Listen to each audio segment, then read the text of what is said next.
All right, so this is Raz, and I wanted to tell you guys a little bit more about that tap and slide cane technique. And here comes Petey. Here's my favorite mobility device. Hi, she doesn't want to be recorded. Anyways, this is my most used cane. This is the rigid long white cane from the National Federation of the Blind. And I like this cane, but it is very tall, as you can see. So anyways, when you're using a cane, at least this style of cane, this cane uses what we call the open palm technique. And yes, we've all laughed about that. And this is really handy for people that have some wrist trouble or joint trouble. And I find that this cane, if you want to walk really fast, this is a good cane for it. It's light. If you happen to run into any obstacles because of the way you're holding the cane, it is more likely to pop out of your hand instead of like hit you in the gut, which I've had some canes that will do that, and it sucks. This cane has almost clocked me in the face a few times, but you know, that's me. I kind of tend not to let go. And the way you use a white cane is you roll this in your palm, and you can see that this has a really wide arc, and you can hear it scraping along the carpet. And by the way, I apologize for the dog hair on the carpet. It happens. Somebody is a bit of a hair monster. They don't call them German Shedders for nothing. But anyways, the way your cane works is that it's basically finding things in front of you before your body finds them. This is really good for everything on the ground, essentially. It's not going to tell you if there are trees. That's what a dog is good for.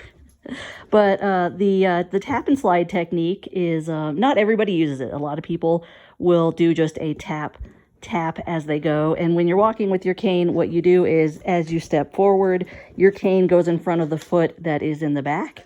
So you move forward with like one foot, and you're basically covering the area that you're about to step into.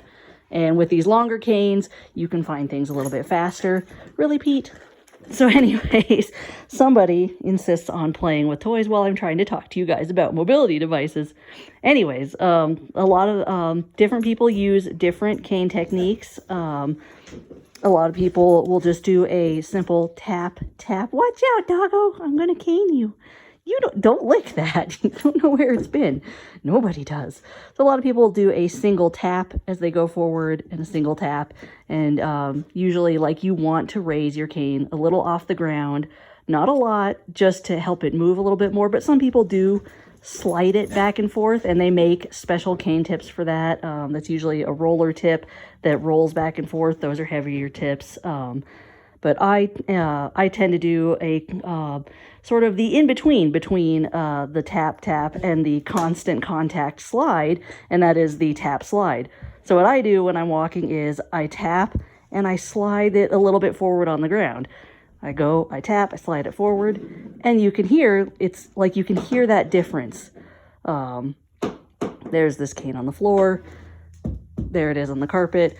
When you're using a cane, audio feedback is just as important as tactile feedback, and it's a lot of what you do with your cane.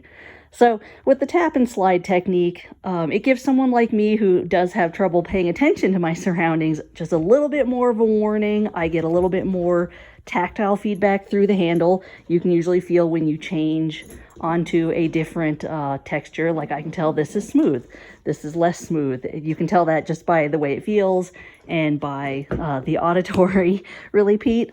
Okay, hang on, we have to pause. Get the bed, get it. This dog, I swear she works, you guys. Get it. I'll have to do it. I'll show you a video about what her harness looks like sometime. But anyways, that's sort of the gist of how you use the cane, and I'm going to walk forward with it. I've already found something. I think that's my poster tube. Oh, look, there's something else in my way. And here, so I can chart my path through here towards my front door and find the door. And you can also use your cane, a fun trick, to find door handles by sliding it there. And oh, look, there's a dog leash for my other favorite mobility device. So that's just a quick overview of one of the more common cane techniques. Wow, I can see the dog drool on the floor. So that is the open palm. You roll it, and it gives you just a lot of motion. It's easy on the hands, and your cane tip is going to make a lot of noise. Hello, Petey. This makes a lot of noise too. Oop. And of course, I tripped over the box because I wasn't paying attention.